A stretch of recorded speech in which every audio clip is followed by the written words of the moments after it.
Paulo, obrigada. Grande prazer ter você aqui. Deixa eu ver se o microfone está ligado. Pronto, ligadinho. Obrigada por você ter vindo. O Paulo está fazendo aí um bate-volta, né, Rio, São Paulo, para acompanhar aqui o lançamento do JHN Channel, no JHN Show. E eu não poderia iniciar um projeto como esse sem falar de economia. Não é, gente? O Brasil está onde está porque a economia falhou, a política falhou e tudo falhou. Então, se a gente tem que refundar o Brasil, a gente tem que começar também pela economia. Senão a coisa não vai. Este homem aqui, todo sério, né? Esse homem aqui foi fundador, né, do BTG Pactual, né, e é PhD em economia, sabe bem pouquinho, quase nada, né, bem pouquinho. E ele está fazendo o plano de economia do candidato que lidera hoje as pesquisas de intenção de voto, as pesquisas normais, não as que incluem o presidiário, aquelas que não incluem o presidiário. Porque presidiário, pela lei, não pode, né, gente? Assim, não tem uma lei que diz que ficha suja não pode, presidiário? Não pode, né? Então, as pesquisas que não incluem presidiário, né, o Jair Bolsonaro lidera, e o Paulo Guedes só não será ministro da Fazenda, se não quiser. Está fazendo o plano e está trabalhando. Paulo, boa noite. Obrigada. Boa noite a todos. Parabéns pelo canal. Obrigada. Esse compromisso com valores é importante, porque exatamente são esses fundamentos que permitem um país avançar, não é? A civilização é em cima de valores, né? E sejam valores conservadores, sejam valores liberais, a verdade é que, a curto prazo, qualquer grupo de homens podem escolher as ideias que eles querem adotar. Os homens podem escolher ideias que quiserem, mas, a longo prazo, as boas ideias é que selecionam os grupos humanos que terão sucesso. Então, eu acho muito importante esse compromisso de mídia com os valores, principalmente da civilização ocidental, né, que é o que nós conhecemos e que deu certo, e é um experimento de séculos. Não é algo que começou Sobe ontem. Um pouquinho o microfone, Paulo. Não Isso. é algo que começou ontem. Não é? Há toda uma história de uma civilização e toda a história de sucesso de grupos humanos que aderiram a essas ideias que permitem o avanço. Paulo, me conta uma coisa. O que te seduziu para você topar entrar aí no projeto do Jair Bolsonaro, nesse projeto Novo de Brasil? Todo mundo sabe que você tem esse lado, né, liberal. E se a gente fosse fazer uma conta assim básica, a gente podia chegar à conclusão que é o seguinte: não, o Paulo Guedes combina mais inicialmente com a plataforma do João Amoedo, sei lá, inicialmente lá atrás o próprio Luciano Huck chegou a falar de você. Por que você topou entrar nessa luta? Eu, na verdade, recusei vários convites e sondagens para ir para o governo, e a única vez que eu considerei seriamente lá atrás foi quando era um programa liberal, de um candidato liberal, era 1989, era a primeira eleições diretas que nós teríamos, e o programa era do Afif. O Afif me chamou, me pediu para preparar um programa, era o Juntos Chegaremos Lá, e, na verdade, tinha um programa econômico. E eu achava que era relativamente simples, bem mais complexo do que hoje. Naquela época, para vocês terem uma ideia, a dívida pública federal interna era em torno de 60 bilhões de dólares. Quer dizer, então, nós privatizaríamos aceleradamente e zeraríamos a dívida interna. Oh, que sonho, hein? Isso significa hoje que, não dá mais. se tivéssemos feito aquilo naquela época, teríamos hoje, gastamos por ano aí 400 bilhões de reais ano. Isso é um plano Marshall. O Brasil reconstrói uma Europa por ano, sem conseguir se livrar da pobreza. O plano Marshall foi em torno de 13 bilhões de dólares, em reais de hoje, em dólares de hoje, seria em torno de 100 e poucos bilhões de dólares, dá esses 400 bilhões de reais. Então, quer dizer, se nós zerássemos a dívida lá, nós teríamos uma Europa para reconstruir por ano, o que significa que não haveria mais miséria, o país estaria bem à frente. Mas por que a privatização, ideologia? Não. Quando os militares entraram com um projeto de estabilização. Realmente, o Brasil derrubou a inflação rapidamente, com a dupla Campos e Bulhões. E aí começou uma recuperação econômica, e aí se estendeu, fizeram planos de investir em infraestrutura. E realmente o Brasil desenvolveu uma estrutura de excelente qualidade. Mas o que acontece normalmente é que, e isso aconteceu também na economia soviética, aconteceu na economia chinesa, você domina algumas tecnologias simples, como hidrelétrica, estrada, 2, 3 coisas desse tipo, começa a gastar bilhões, vai, o país cresce algum tempo, Mas é um mecanismo de comando central e a economia não funciona bem assim. A economia precisa de experimentação, de descentralização. Então, essa foi uma das primeiras conversas que eu tive com o Jair. Primeiro, a sua pergunta de como é que eu cheguei no Jair é interessante. Eu sou muito distante de política, tive sondagens. Curiosamente, eu acabei indo bater em Luciano Huck, em Jair Bolsonaro, porque a Dilma, um pouco antes de sair, eu tinha dado uma entrevista, ou ela atravessa a ponte para o futuro, ou ela vai cair, porque o desemprego vai aumentar, etc. Ela me chamou ao Palácio da Alvorada, eu nunca tinha visto na vida e nunca vi depois. E ela me disse que ia tirar o Levi. Eu falei, presidente, o seu problema não é o Levi, o seu problema é a política econômica. Não adianta trocar de ministros e ficar com a mesma orientação. Aí conversamos sobre isso e eu disse que não seria interessante nem para ela, nem para mim, mas que eu aconselhava trocar o rumo, mudar a direção. E saí de lá muito preocupado, porque vi, bom, o Brasil vai piorar bastante, e quando o establishment perde a decência, a regeneração vem pelas urnas. Isso aconteceu em 89, exatamente quando o centro não conseguiu produzir uma solução, veio um jovem pela direita, que era o Collor, veio um operário pela esquerda, que era o Lula, e os insiders simplesmente dissolveram. Então, Mário Covas, Ulisses Guimarães, Aureliano Chaves, os candidatos do establishment dissolveram. Eu saí do Palácio em dezembro de 2015, absolutamente convencido que ia acontecer a mesma coisa. O establishment ia dissolver, nenhuma candidatura de centro ia subir, como acho hoje. Não vai subir o Alckmin, não vai subir Meirelles, não vai subir ninguém. Não, todos estão com uma âncora no pé, não tem ninguém, jeito. porque é o establishment dissolveu. E, então, eu saí com a ideia de que teria que haver um outsider. E um outsider que tinha 40 milhões de seguidores, à época, era o Huck. O Luciano Huck. Era o Luciano Huck. Então, era até uma oportunidade de olhar para frente, gente jovem e tal. Não funcionou. E aí é muito interessante, porque o fenômeno Jair Bolsonaro começou a surgir. Eu não estava nem olhando nessa direção, porque eu olhava e dizia, bom, a esquerda tem aí um terço, 20%, 25%, que tem sempre. Quem define a eleição normalmente é o centro, a direita também tem sempre 20%, 25%. Quem define é o centro, só que o centro está vazio. E eu acho que esse centro está começando a perceber esse fenômeno do Bolsonaro. Então, o Bolsonaro me chamou para uma conversa e me fez 2 ou 3 perguntas que me impressionaram bem. Né? Ele falou, Paulo, preservação de vidas, de propriedades, isso é função básica de governo. Você acha de um país onde morrem 60 mil pessoas todo ano, não há segurança para as vidas, para as propriedades, nossas famílias estão inseguras e tal? Eu falei, essa é a razão básica pela qual o Jair começou a subir. É exatamente, é a função básica de governo. Se você for a Thomas Hobbes, o Leviatã, a natureza é vermelha nas garras, nas mandíbulas, o homem é o lobo do homem. Contra essa ferocidade do ser humano, nós precisamos de um ser artificial forte, absoluto. É o Leviatã. Ordem, preservação de vidas e propriedades. Aí você vai ao John Locke, do governo civil, a mesma coisa. Como é que uma nação vai ser industrials? Né? Como é que uma nação vai trabalhar se o fruto do seu trabalho não é assegurado, etc. Então, a razão básica do Estado de Direito, dos constitucionalistas britânicos, a razão básica e essencial de um governo é a preservação de vidas e propriedades. Então, as pessoas estão em choque, não percebem por que o Jair está subindo, mas ele está subindo porque ele defende uma função fundamental de governo. Não há progresso. E aí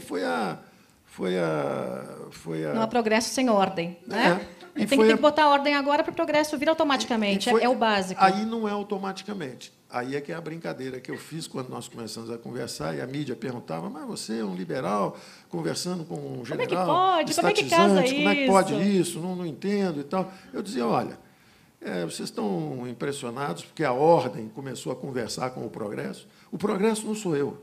O progresso são as ideias liberais. São as ideias de que a grande alavanca, a grande ferramenta de enriquecimento, na verdade, mais do que enriquecimento, de valores, de tudo isso, é justamente o pensamento livre, é a liberdade. E, enquanto as pessoas acham que o Ocidente está numa crise de valores também, enquanto o Ocidente está com esses problemas, o capitalismo está tirando 3,5 bilhões de eurasianos da miséria. Nunca houve, quem estiver olhando de Marte, nunca houve tanta criação de riqueza na Terra. Quem está olhando de Marte está achando que o mundo está, Quem está na Terra, quem está no Ocidente, acha que o mundo está em crise, porque tem uma disruptura. Toda hora um governo perde, o Macron surpreendeu na França, teve o Brexit na Inglaterra, aí, de repente, tem o Trump nos Estados Unidos, aí tem o Bolsonaro subindo aqui. Então, os establishments estão meio assustados. Mas não há razão para isso. Na verdade, o que há é que 3,5 bilhões de eurasianos, que são os abandonados pelo socialismo, o socialismo falhou miseravelmente para 3,5 bilhões, metade da humanidade estava afundando sob o peso do socialismo. É o leste europeu, é a Rússia, é a China, eram miseráveis, a Índia, estava todo mundo descendo. De repente, mergulharam nos mercados globais, mergulharam no comércio com a civilização ocidental. 3,5 bilhões de eurasianos estão saindo da miséria. Nunca houve antes na história, nunca antes da história deste país, nunca antes na história da humanidade, tanta gente escapou da miséria, fugiu da miséria, através dos mercados. E, na hora que eles entram nos mercados, os salários não sobem no Ocidente.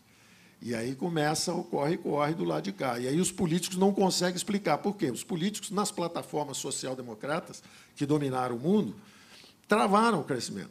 A França não anda, Portugal e Espanha com problemas, os democratas nos Estados Unidos com problemas, o negócio não anda, 3,5 bilhões subindo do lado de cá, a humanidade melhorando, a distribuição de renda está melhorando. O Piketty veio ao Brasil, eu tive um debate com ele, só usei armamento francês, para não dizer que eu ataco um francês com armamento americano ou inglês, que é o Léon Walras, que é um excelente economista clássico, e eu tive um debate com ele, e, ao final, ele se convenceu, porque ele estava preocupado que a distribuição de renda na França estava ruim, como está nos Estados Unidos, porque os governos baixam os juros, as propriedades sobem de valor, as bolsas, os imóveis, mas os salários estão travados. Mas estão travados porque o Oriente inteiro, quer dizer, 3,5 bilhões de pessoas estão subindo.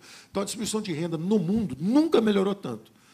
Mas os governos ocidentais que brincaram de welfare state demasiadamente, os americanos que abusaram de finanças demasiadamente, quer dizer, quem cometeu excessos é como se fosse o seguinte: o Ocidente enriqueceu rápido e deitou na rede e quer administrar o progresso com coisas que não são sustentáveis. Enquanto isso, os asiáticos abraçaram pela primeira vez a oportunidade, dormem pouco, trabalham muito, poupam bastante, estudam demais e querem a competição. É uma boa fórmula, né? É uma fórmula dormir, imbatível. Trabalhar, estudar e acabou. É uma fórmula imbatível.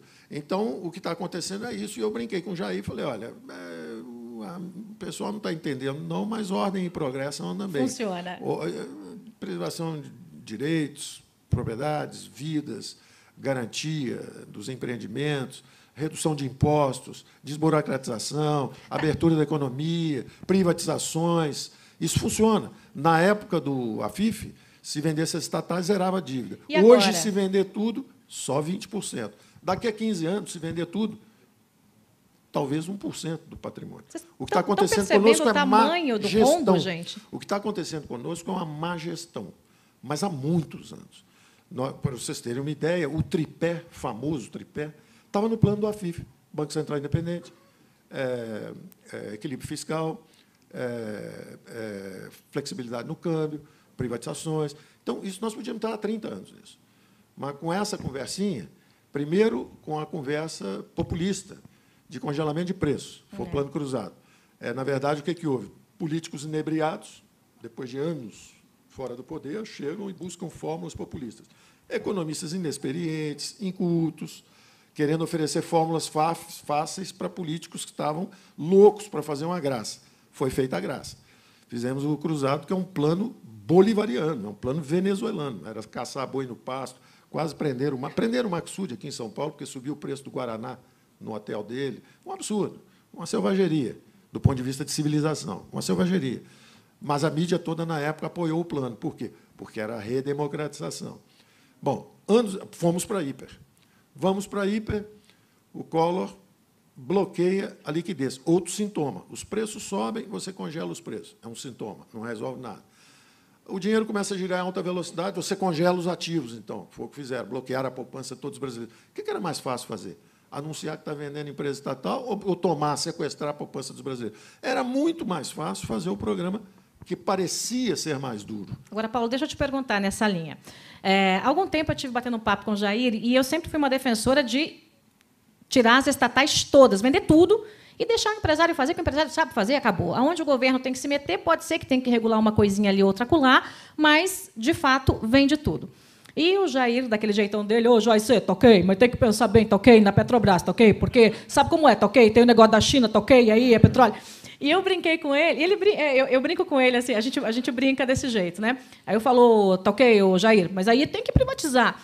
Você já colocou na cabeça dele que tem que, de fato, privatizar o maior número de estatais? E eu sei que você tem uma liberdade na mão para construir seu plano. Ninguém está te mandando, não. Você está colocando a sua alma e o seu conhecimento nesse plano econômico. O Jair evolui com uma velocidade muito maior que os economistas brasileiros evoluíram e que os presidentes passados evoluíram. Uau!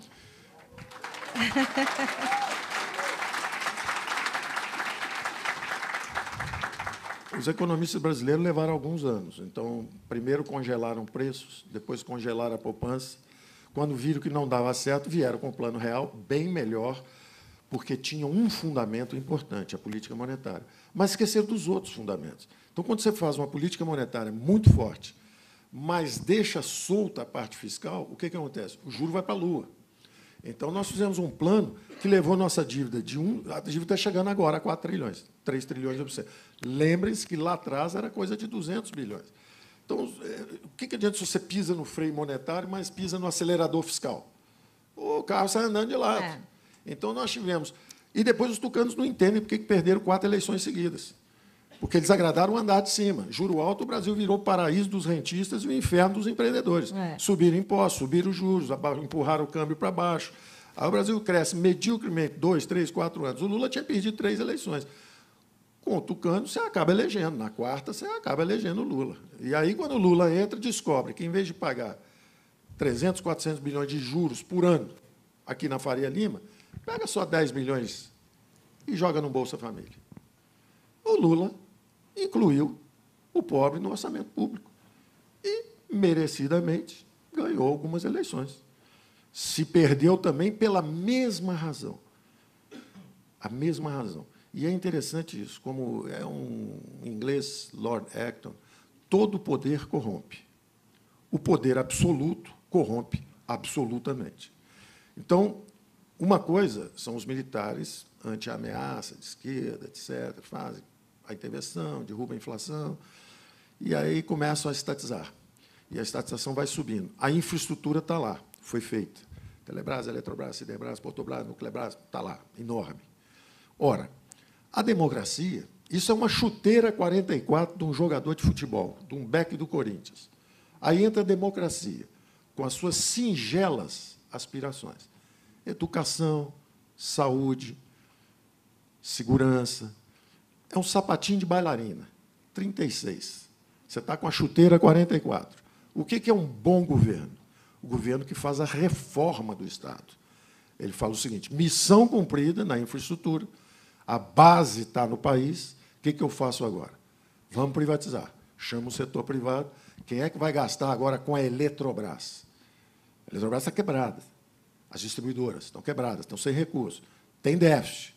E tem que investir nos próximos anos, se o Brasil for crescer. De onde vem esse dinheiro? Se o governo está quebrado, não tem segurança, não tem saúde, não tem educação, não tem nada. De onde vem esse dinheiro? Privatiza, vende a chuteira 44, mata a dívida. Se você matar aí 20%, 25% da dívida, em vez de você pagar 400 bilhões, você paga só 300, 250. Você libera 100, 150, 200 bilhões. Para quem? Para saúde, educação, segurança. Como? Descentralizando. Eu digo para o Jair, você vai ser o primeiro presidente da República, em 40 ou 50 anos, que vai amputar seus próprios poderes. Você vai descentralizar o poder e descentralizar os recursos. O dinheiro tem que ir onde o povo está. O povo está na rua, então ele precisa de segurança lá. O garoto está andando aqui pela cidade, ele precisa da escola aqui. Não é no toma lá da cá de 42 ministérios em Brasília. Ao contrário, é regenerar a classe política. A classe política tem medo. O Jair é um capitão, é militar, ele vai fazer a democracia reeleger. Ao contrário. A ausência dessa dimensão fiscal, a não percepção de que o governo se hipertrofiou, embaraçou os militares, constrangeu os militares no final. O que aconteceu no final? No meio de um choque do petróleo, o Delfim, querendo ser o primeiro sucessor civil, presidente civil, na melhor das intenções, tentando comida barata, crédito para a agricultura, etc., saiu empurrando, combinou uma demanda frouxa com o choque do petróleo, a inflação começou a subir para 100, para 200. O governo militar, apesar de ter colocado o Brasil para crescer, etc., sai sem graça, recua, a inflação começa a subir, entram os civis, sentam em cima da boca do vulcão, aquilo explode, vira uma hiper, e eles começam a rodar em círculos, e hoje dizem como se fossem virtuosos, como se assim, o Jair não sabe nada de economia. Ora, quem congela preço no Brasil inteiro sabia algo de economia? Quem congela a poupança no Brasil inteiro sabia algo de economia?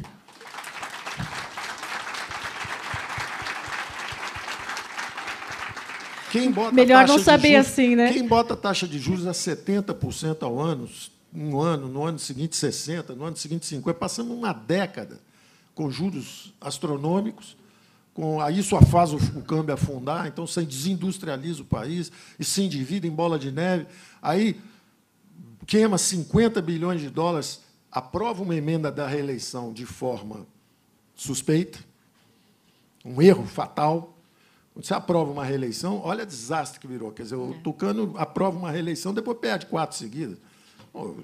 Ganha uma e perde 4. Fizeram uma conta. Destruiu o seu próprio partido. Acabou, dissipou. Cadê o PSDB hoje? Todo mundo escondido. Então, ficou um negócio terrível. E não tem erro novo que o PT tenha cometido, não. Ele só cometeu... Eu disse isso à presidente Dilma. Falei, olha, o seu erro foi cometer todos ao mesmo tempo, numa intensidade nunca vista.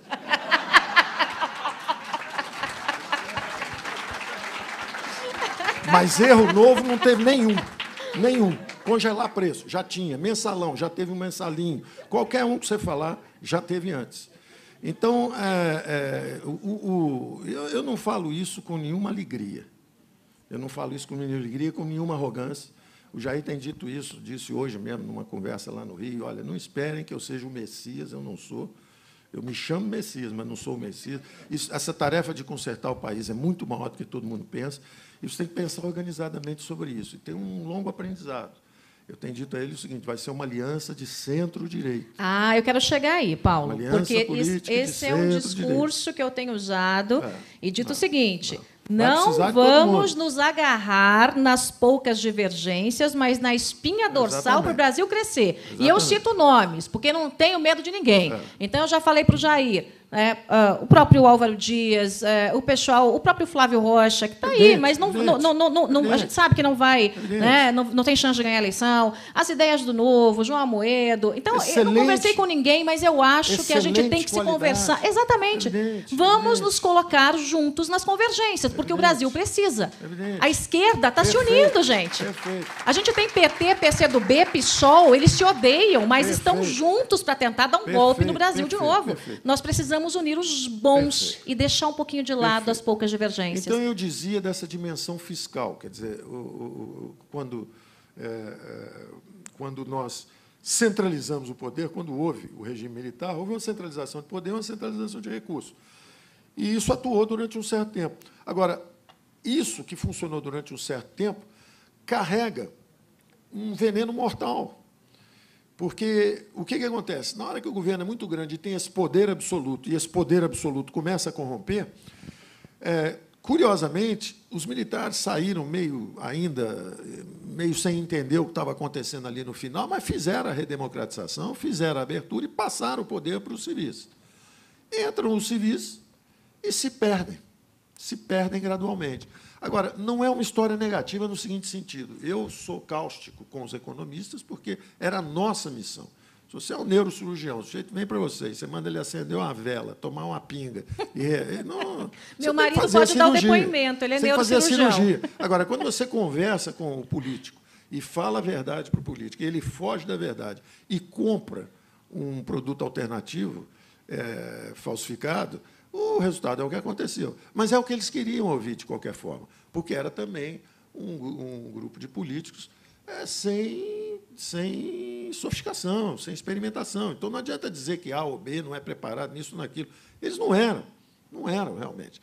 E aí nós começamos, mas aí tem uma história interessante. Mas, Paulo, quando você junta a falta de preparo com a imoralidade ou a falta de estatura moral, aí você chega numa situação que é uma bomba relógio. Bom, aí você vê, essa é a história nossa, que é o seguinte, é uma história comum, não é nossa. Isso aconteceu muitas vezes na história. Eu leio história econômica, acompanho com grande interesse. Ele lê das 4 da manhã às 7 todo dia, tá, gente? Inclusive de várias épocas, eu gosto de acompanhar esses experimentos humanos, porque o conhecimento é isso.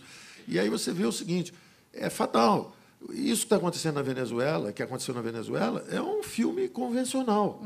Você entra cheio de ideais. Está acontecendo na Revolução Francesa. Os mais nobres ideais iluministas, de repente, degeneraram numa lâmina cortando pescoço. E não adianta tirar o pescoço do rei. Tirou o pescoço do rei, o Robespierre e o Danton guilhotinaram o Luís XVI. Depois o Robespierre guilhotinou o Danton. Depois guilhotinaram o Robespierre. Depois fomos para as guerras napoleônicas. E não tem fim. Quando você erra e a crise política continua, e são gêmeos, siameses. Quando esse excesso de gastos públicos no Brasil, você vê, o Brasil gasta hoje 40%, no pico da Dilma chegou a 45% do PIB. Então, um governo que gasta quase a metade do PIB. Aí você vai ver a qualidade do gasto. Aí você olha e fala o seguinte, vamos olhar agora a qualidade do gasto público. Primeiro grande componente, juros. Gastamos um plano Marshall por ano. Reconstruímos uma Europa por ano. O dinheiro que reconstruiu a Europa inteira. Alemanha, França. Nós gastamos por ano só com o juro da dívida. São as digitais dos erros do passado. Quer dizer, uma dívida de quase 4 trilhões diz o seguinte, vocês fizeram muita besteira lá atrás. Ficaram com juro muito alto. Você vê o mundo todo com juro zero, o Brasil bota assim 70% com a maior tranquilidade, 15%, como se não houvesse amanhã, como se não fôssemos ter filhos, como se não tivéssemos netos. Empurra essa conta para o futuro. Empurra essa conta para o futuro. Essa é a nossa história. É um erro brutal. Então, nós fomos aprendendo aos poucos. A boa notícia é o seguinte, não tem mais erro para cometer. Cometemos quase todos. Cometemos quase todos. Então, achamos, depois de congelar preços, congelar ativos, nós acabamos achando a importância da política monetária. Foi o Plano Real, uma descoberta. Descobrimos o Plano Real. Um pouco antes, para se reeleger, Fernando Henrique gasta 50 bilhões de dólares de reserva. Se reelege. E o câmbio explode na banda diagonal endógena. Não foi algo de sabedoria, não foi aprendizado, não. Foi uma explosão. Ele botou um presidente do Banco Central novo, passou 5, 6 dias lá, que ele explodiu, e aí aprendemos a flutuar o câmbio. Aí o FMI chama o Brasil e diz o seguinte, vem cá, você com esse juro na lua, essa dívida vai explodir, faça alguma coisa no fronte fiscal. Aí eles fazem a lei de responsabilidade fiscal. Aí passa o tempo, eles se esquecem que aprenderam, queimando o focinho em cada lareira, voltam e dizem arrogantemente o seguinte, esse PT não sabe nada, se o Lula ganhar a eleição, vai tocar fogo no Brasil, nós que somos os caras, que sabemos tudo, se esquecem que aprenderam apanhando, fazendo besteira o tempo inteiro. Curiosamente, o operário entra e faz um governo melhor que o dele, mais barato que o dele, descobriu que pobre é fácil de ajudar. E deu uma ajudazinha, botou um dinheirinho aqui, um dinheirinho ali, a coisa começou a andar. Mas o poder corrompe. E o poder absoluto corrompe absolutamente. E aí o Brasil vai evoluindo de uma forma muito interessante, que é o seguinte, quando houve o impeachment do Collor, eu mesmo pensei o seguinte, interessante, será que ele está caindo porque roubou um Fiat Alba? Ou será que ele está caindo porque não está deixando os outros roubarem? É uma pergunta. Depois eu pergunto, passa mais um tempo, eu falo assim, não, eu vou olhar pelo lado positivo. Não interessa a motivação em si, se foi ambição. O que interessa é que o legislativo deu um grito de independência. E isso é importante. O país precisa ter os 3 poderes independentes. Então, o impeachment do Collor foi um grito de independência do legislativo. Falou, olha, somos independentes, se fizer besteira, tiramos o presidente. Bonito, vou olhar pelo lado positivo, em vez de pelo lado negativo. Aí o executivo compra o legislativo. É o que nós assistimos. O executivo comprou o legislativo, comprou sustentação parlamentar. Toma lá da cá, voto, dinheiro para cá, postos nas estatais para trocar, comprar influência, etc. Piratas privados, de um lado, burocratas corruptos e criaturas do pântano político se associam e saqueiam o país. Descobrimos que temos um poder judiciário independente, prender os 2. Bom, interessante, Sérgio Moro foi homenageado ontem ou anteontem em Nova York. Salva de palmas para o Sérgio Moro. Homem do ano. É? Sérgio Moro, juiz da Lava Jato, homem do ano em Nova York, merecidamente. Ou seja, ao contrário, e me espanta a descrença com que as pessoas olham para o nosso próprio desenvolvimento. As pessoas olham e falam assim, estou com muito medo, porque o Jair Bolsonaro, porque o Ciro Gomes, porque... Não estou entendendo. O país tem 3 poderes independentes. Tem o judiciário, tem o legislativo e tem o executivo. O país tem livres eleições a cada 2 anos, ocorrendo seguidamente. O que está errado? Tem algo errado agora ou estivemos errados por um longo tempo, fazendo besteira, roubalheira, besteira na economia? Eu não estou entendendo a descrença a respeito do Brasil. Mas, Paulo, a gente tem um legislativo que também está encrencado, em sua grande maioria, na Lava Jato. A política do toma lá da cá é básico, né, gente? Então, a gente sabe como é que funciona. Como é que o Jair vai chegar lá? E já emendando uma outra pergunta, excelente, porque nós temos aí eu tenho que liberar o Paulo logo que ele tem voo, tá, gente? Então, vou emendar uma outra pergunta. O Jair vai ter que negociar com esse Congresso, e esse negociar, entenda-se o negociar republicano, tá, gente? Porque eu nem falaria, né, em algo que não fosse republicano. Porque a nossa renovação não vai ser... Eu queria renovar 100%, mas a gente sabe que não é possível, infelizmente, ainda vai um tempo para isso acontecer. E você falou de mudar a lógica aí, do Estado. Quer dizer, o Estado mais enxuto, se você enxuga o Estado, automaticamente você tem menos corrupção. Acabou, é básico. Juntou lé com cré, tal, não precisa ser muito inteligente para você chegar aí. Estatal, privatiza esse negócio todo e precisa dar uma ajeitadinha nos impostos, né? Vai dar jeito? Como é que você pega essas pautas que não são lá muito boas para o Congresso Nacional, ao mesmo tempo consegue negociar sem o tomar lá da cá, sem dizer, vem cá, meu filho, vai ser uma emenda para você? Como é que faz? O primeiro desafio mais importante que você falou é o da... A gente usa essa expressão governabilidade. O Jair, hoje, lá no Rio, usou uma expressão interessante, que ele falou o seguinte, estão me acusando, dizendo que vai ser um perigo, que é a governabilidade. Ele falou assim, olha, o que não vai ter é a assaltabilidade que tem hoje. A assaltabilidade não pode ter.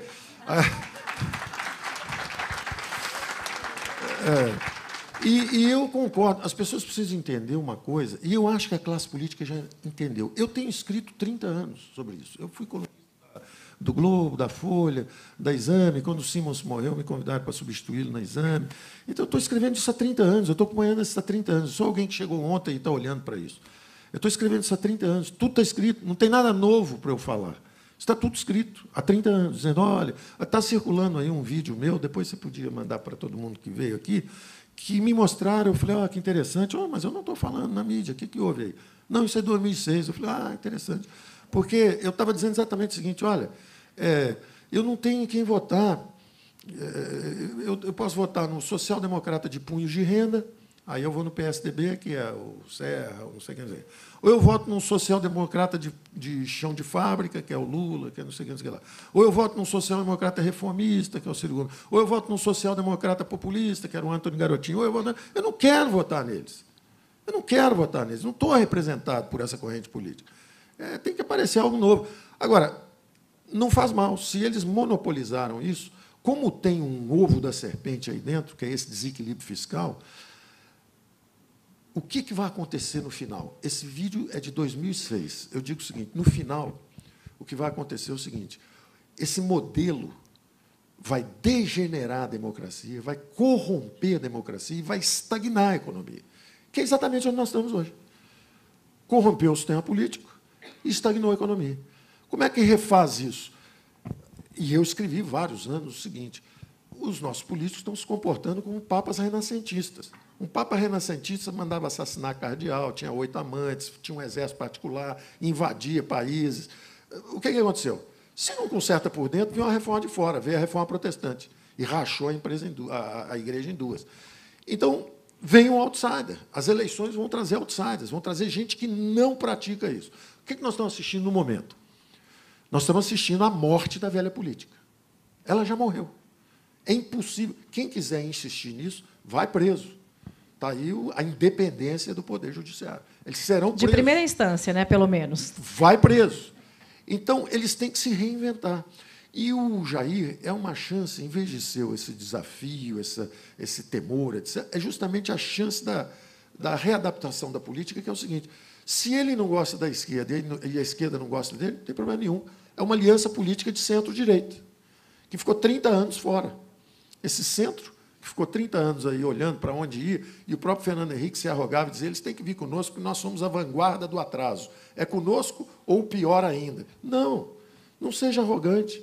Pode ter coisa bem melhor aparecendo. Que nomes você acha que poderia compor essa aliança de centro-direita? Eu acho que você falou vários nomes interessantes. Álvaro, João Amoedo, Flávio, Afife. Todo mundo, claro, evidentemente.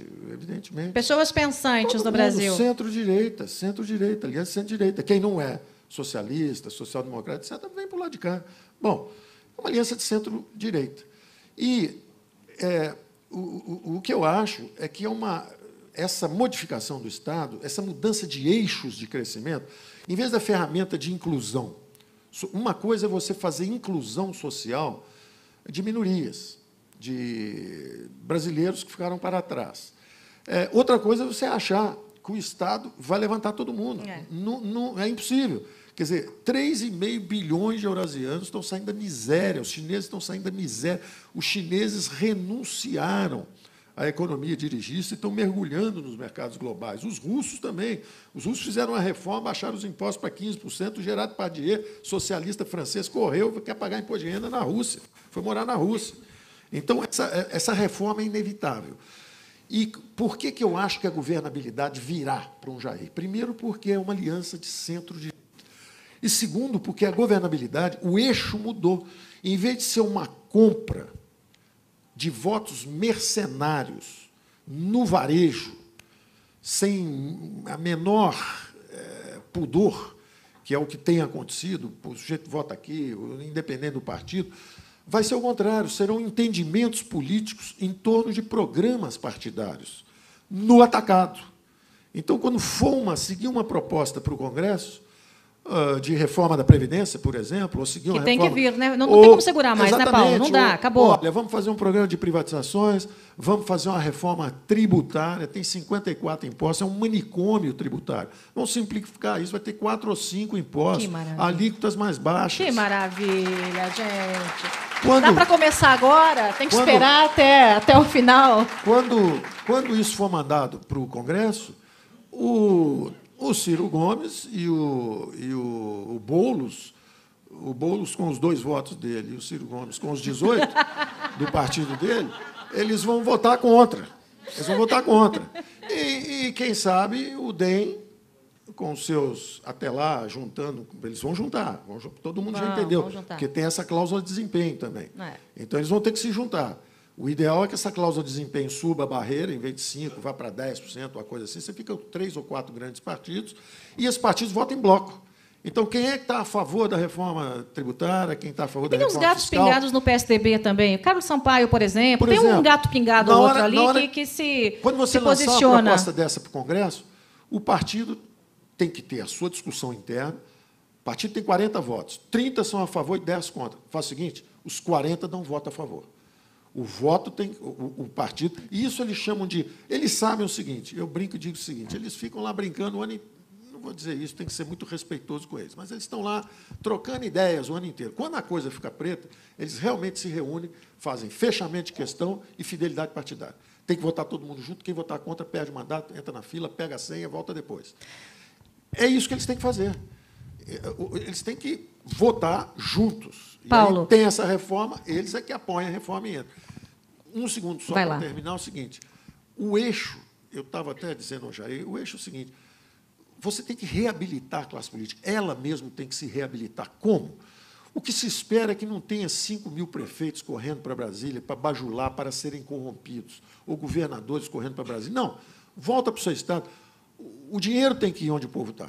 Não são vocês que têm que vir se vender aqui em cima, não. É o contrário. Comitiva da presidência nos estados. Vamos fazer a descentralização dos recursos, é a reforma fiscal. Vamos mandar o recurso para estados e municípios. Se bobear, vai ter prefeito do PT, todo mundo votando a favor das reformas, porque estão precisando do dinheiro lá para segurança, saúde, educação. Então, é uma reabilitação da classe política. Eles têm, a função deles é realmente gerir esses recursos perto da população. E não ficar correndo para Brasília para conseguir favor e se corromperem também.